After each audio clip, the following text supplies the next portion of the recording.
Yeah. I want to examine the text in Vayetchanan, Deuteronomy, the 4th chapter. Moshe says this: Now, O Israel, listen to the decrees and the ordinances that I teach you to perform, so that you may live and you will come and possess the land that Hashem, the God of your forefathers, gives you. You shall not add to the word that I command you, nor shall you subtract from it, to observe the commandments of Hashem your God that I commanded you. Your eyes have seen what Hashem did at Baal Peor, and every man that followed Baal Peor, Hashem your God destroyed him from your midst. But you who cling to Hashem your God, you are all alive today. Now skip down to verse 9.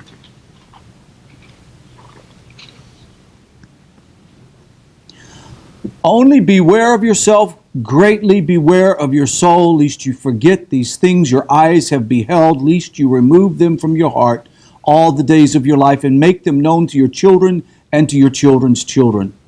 The day that you stood before Hashem your God at Horeb, when Hashem said to me, gather the people to me, and I shall let them hear my words, so they shall learn to fear me all the days of their lives on the earth, and they shall teach their children.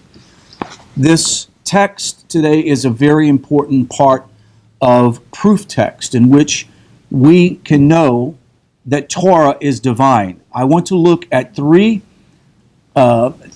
proofs that Torah has divine origins. I think that these three proofs have been the thing that helped me in my journey to where I'm at today.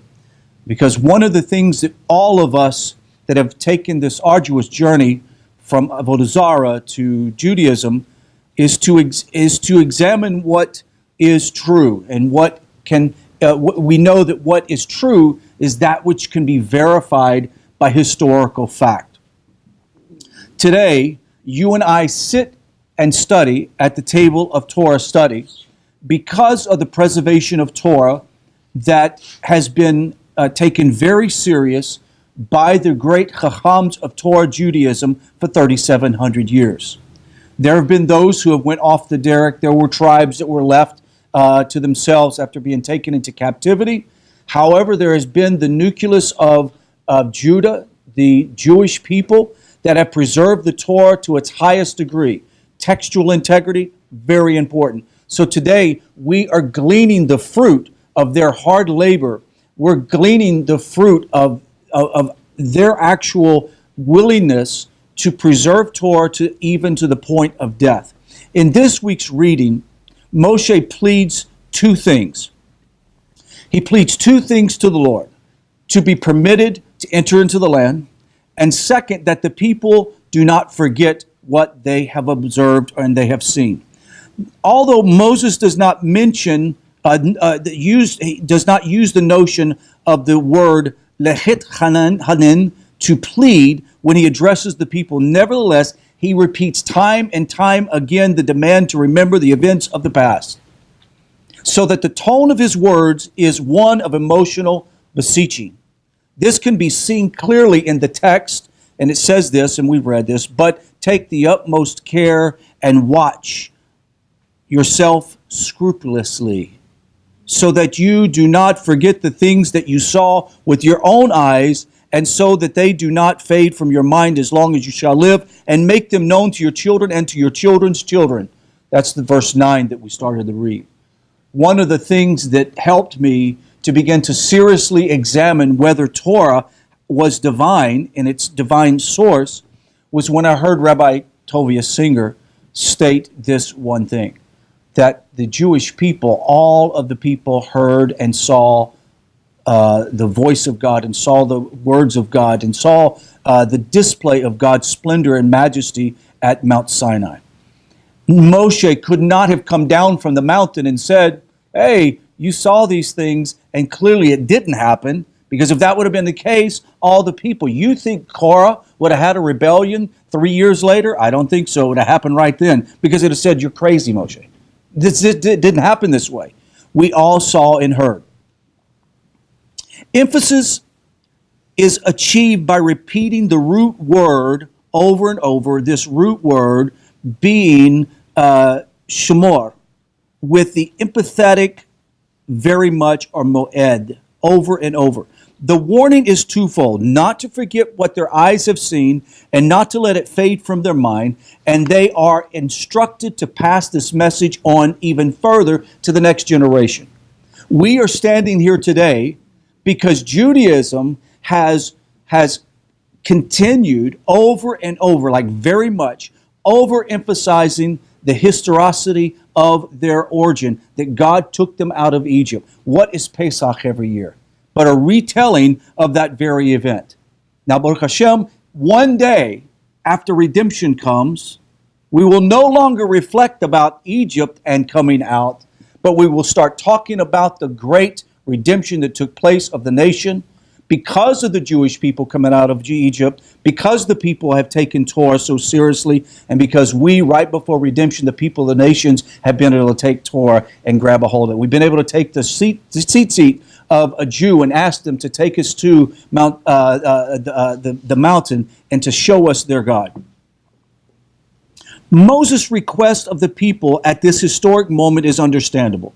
We talked about this yesterday. We said we can understand how Moses could be so emotional. He has gone through all of this turmoil and trouble, knowing that he's part of the 40 generation to not enter into the land. He sees his sister die, and then Aaron dies, and his heart is melting within him because he wants to be in the land. And so his plea is, don't go into the land and forget this. This wasn't anything more than a very deep, heartfelt, feeling that he's requesting that this generation can attest to the Exodus from Egypt. There are three important events in the life of the people which they draw strength from, and then we're going to examine it as proof to the fact that the Torah is divine.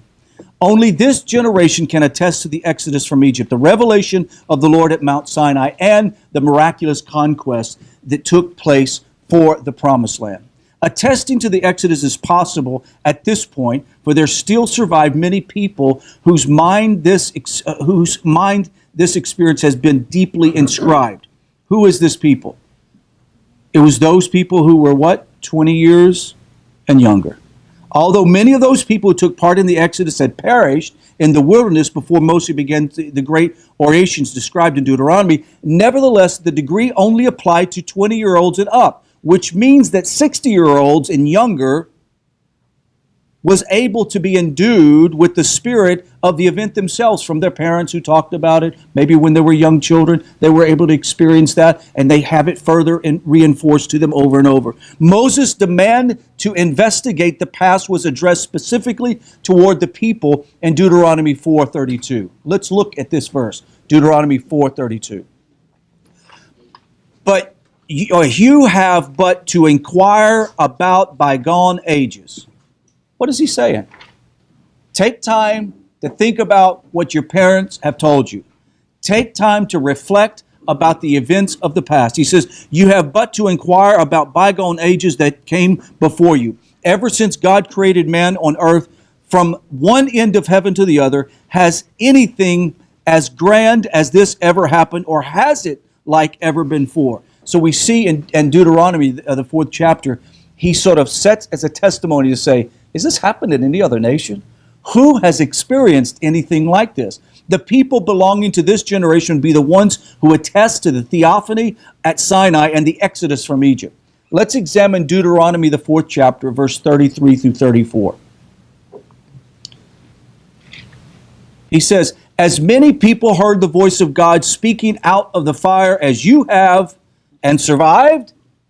Think about it. Who else has heard the voice of God spoken out of the fire and actually survived? Or has any God ventured to go and take for himself a nation in the midst of another prodigious act by signs and portents, by war and by mighty hand and outstretched arm and awesome power, as the Lord your God did for you in Egypt before your very eyes? So what is Moses trying to say? Do you know of any people in history that this has ever happened? Now that we have the ability to look back over history and look at archaeology, is there any other culture that attests to this type of event? None. There isn't one single culture. There are many religions that purport to say, well, this single prophet or this single individual who was high level of spirituality, had some type of spiritual revelation and download, and they went and told others about it, and other people began to follow their teaching, etc., etc. But nowhere in the history of religion and a people, a nation, has anyone been able to say that God himself chose them as his people. In the 14th year after the Exodus, that same group now had enough fortune to share along with the young of the third thrilling experience. The first stage in the conquest of the land. Now, they were too young probably to remember Sinai, and most definitely felt the reinforced nature of their parents reminding them over and over. I'm thinking of my own children. My children are in their 26 to 31 or something like that. I don't know. But what they love to do is, when my daughter came home for her last visit, she was digging in some drawers and found all these photos from when they were little children. And they love talking about, hey, do you remember when this happened? You remember we went to this park and we did this and that? And most of that far removed. But in our family dialogue, we get to express it. Can you imagine if you and I were standing in the desert at Sinai? How in the world could we ever forget this? Would that not be a constant dialogue amongst our children? Hey, Mom, hey, Pops, do you not remember when so-and-so happened? Of course. This is when God chose us. As I said, this first stage of the conquest of the land, the end of which was taken out of Egypt, the Lord said, and listen to this verse, he says, I have come down to rescue them from the Egyptian and to bring them out of the land to good and spacious land, a land that flows with milk and honey, the region of the Canaanites, the Hittites, the Amorites, the Perizzites, the Hivites, and the Jebusites, Exodus 3:8. In conquering the Amorites on the eastern side of the Jordan, their abilities as conquerors became acknowledged, therefore assuring them to continue to conquer the promised land. So think about this. These people went from being slaves of Egypt, beaten, oppressed, having no ability to serve Hashem, to great conquerors in a very short period of time. That itself, can you imagine the mind of young people as they remembered their fathers and their mothers being enslaved in Egypt? And they remember the miraculous exit out of Egypt. They remember how the hand of Hashem came and brought 10 plagues and caused the Pharaoh to say, just leave. And when they left, they didn't just leave as paupers, they left as very wealthy people. And you would think, okay, that should be good enough to know. Now Hashem reminds them here that as you come out of the land, you became conquerors. So in this wandering, they went from a slave mentality to a conqueror mentality. Indeed, juxtaposed to the call that they had remembered the exodus out of Egypt and the theophany at Sinai, suddenly comes a surprising summation of the victories over Og and Sihon. In a single breath with this statement that this is the Torah and these are the laws that must be obeyed. Now, why does Moshe bring this up again when he just addressed it? This just actually happened, and now Moshe is adding this last event to this. He says in Deuteronomy 4:45 through 49, these words, Deuteronomy 4:44 through 49. These are the decrees and the laws and rules that Moshe addressed to the people of Israel after they had left Egypt, beyond the Jordan, in the valley of Bet Peor, and the land of King Sihon of the Amorites, who dwelt in Heshbon, whom Moses and the Israelites defeated after they had left Egypt. They had taken possession of his country and that of King Og of Bashan, and the two kings of the Amorites, which were at the east side of the Jordan as far as the sea of Arabat, and at the foot of the slopes of Pisgah. This summation appears superfluous For Moses had already given this detail before, as I said in Deuteronomy 2nd chapter, verse 17, and the 3rd chapter, verse 27. However, according to the explanation he proposed, there is a close connection between these events and the demand to remember them and not to forget as a basis of observing all commandments. Now the question is this: is Moshe asking them to consider the miracles as proof? We're going to talk about this in just a moment. This threefold testimony is the untold importance. Insofar as each component, one can apply that Maimonides is saying of the theophany at Sinai, which is found in Hilchot Yesod Da'i HaTorah in 8:1, says this: the Israelites did not trust Moses because of the miracles that he performed. For one who believes only because of miracles has doubts in his mind. That perhaps one could achieve miracles by magic. One could actually say that could happen, because we know that the Paro's magicians were able to achieve miracles by magic. So because of what they because of what they trust in him, because of the theophany at Mount Sinai, for their own eyes has seen and not others, and their ears had heard and not others.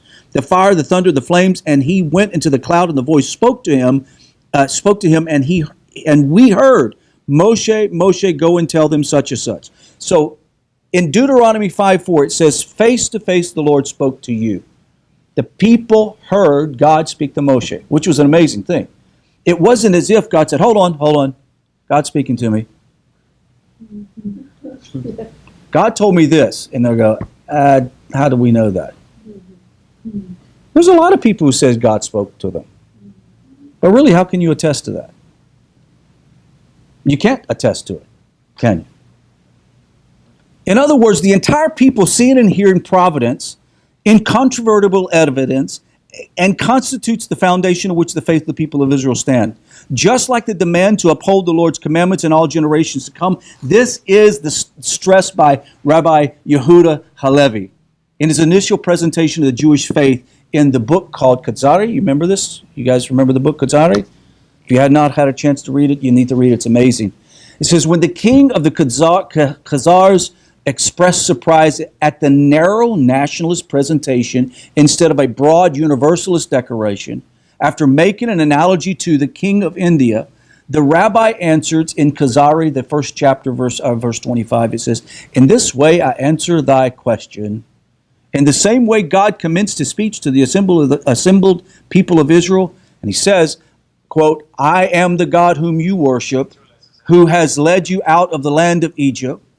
But he did not say, notice this, I am creator of the world, your creator. Now in the same style I spoke to thee, prince of the Khazars, when you did ask me about my creed. I answered 3, as was fitting and is fitting for the whole house of Israel. Who knew these things first from personal experience and afterward through uninterrupted tradition, which is equal to the former. In the course of history, documented in the Bible, we see how in their daily lives the people carried out each one of these decrees. Even to this day, when we have a discussion with someone who is not of the Jewish faith, say in another faith, who says, well, that's just made up stuff from the rabbis. You know, why would you, these are decrees given that make no sense at all. And how do we know that this was passed on from one person to the other? What's our response? Our response to them is they were given the responsibility of preserving the oracles of God. Who are we to contend with the ones that God chose to carry the Torah? See, that's my argument as to why I know it's divine, because God chose the people, and of all people of the world, he chose the ones that amongst all of their afflictions and their downtroddings and their difficulties and their sin and their backsliding, they continue to preserve the Torah to this day.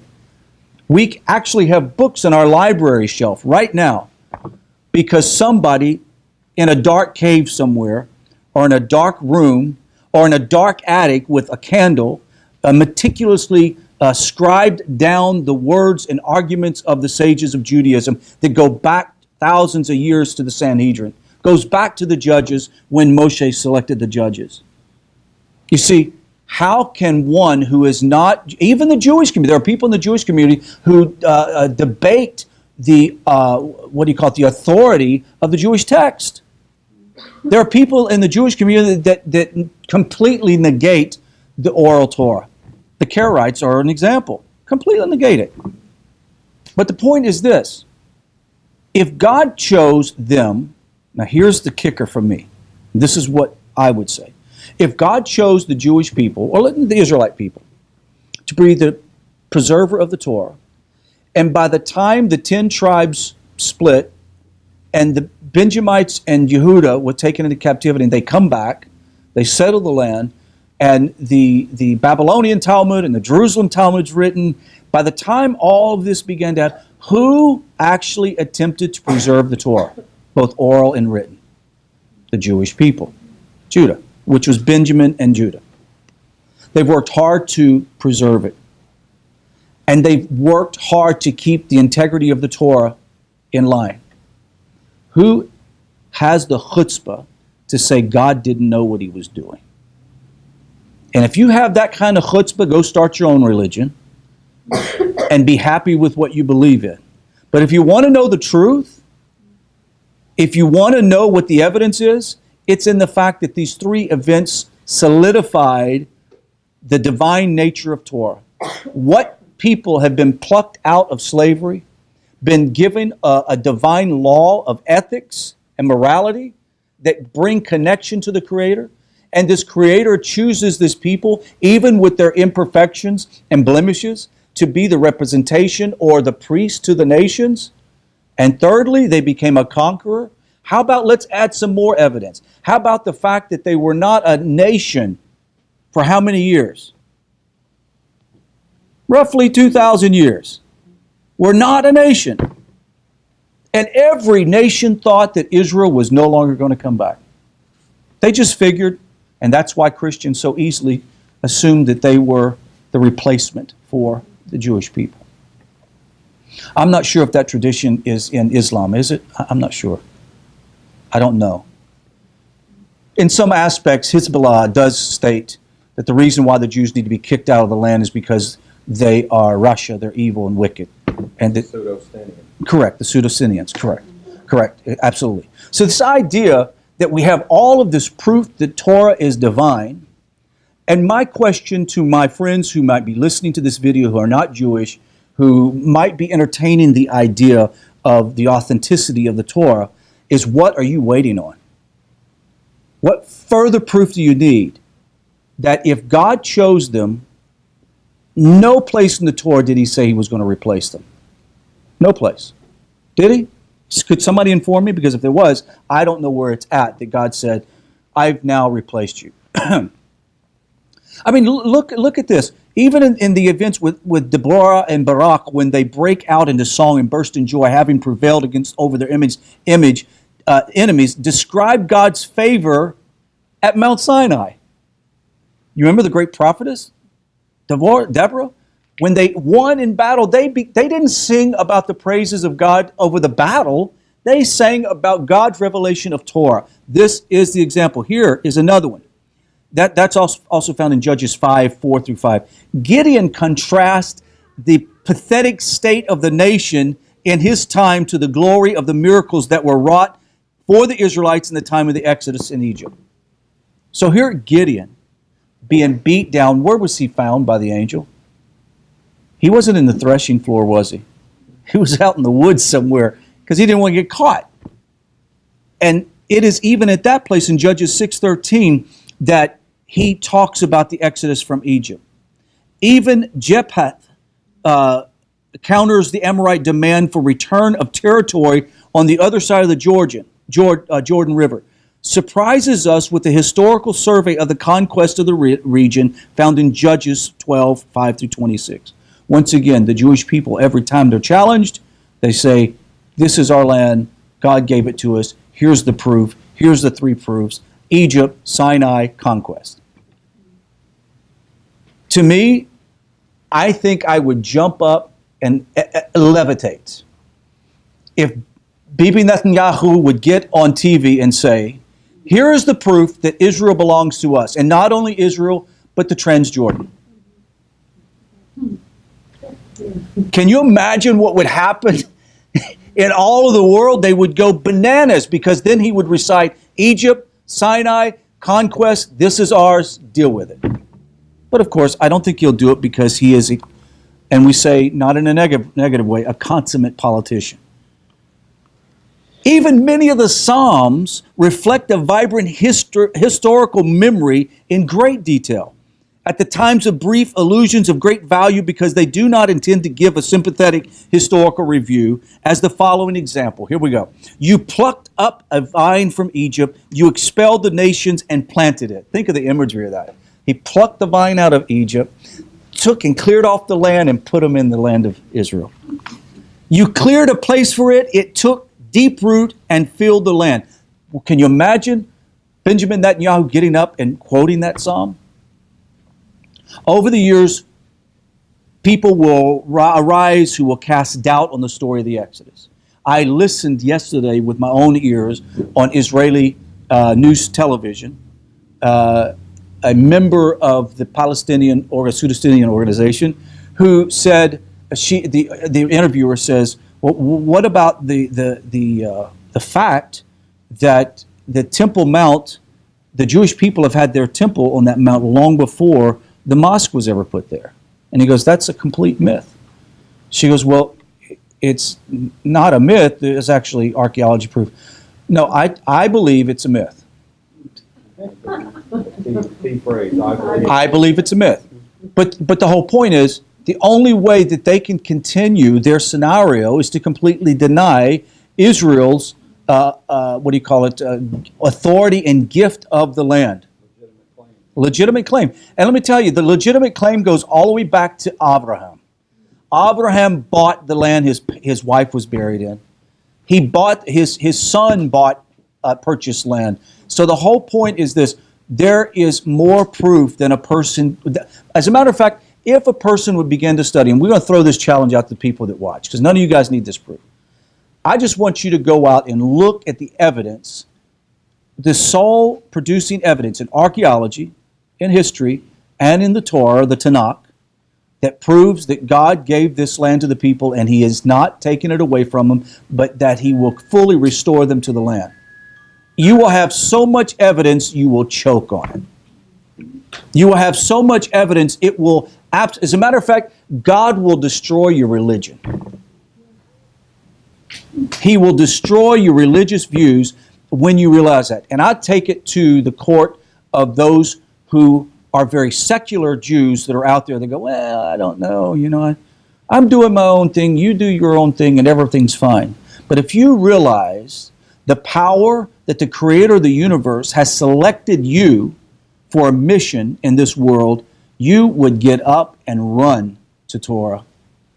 You would fully embrace it when you realize the joy that is going to be when redemption comes, and not only all the Jewish people, but the righteous of the nations will be able to inherit the land. That concludes this discussion of Shurim, and we'll go into our oral discussion. Thank you.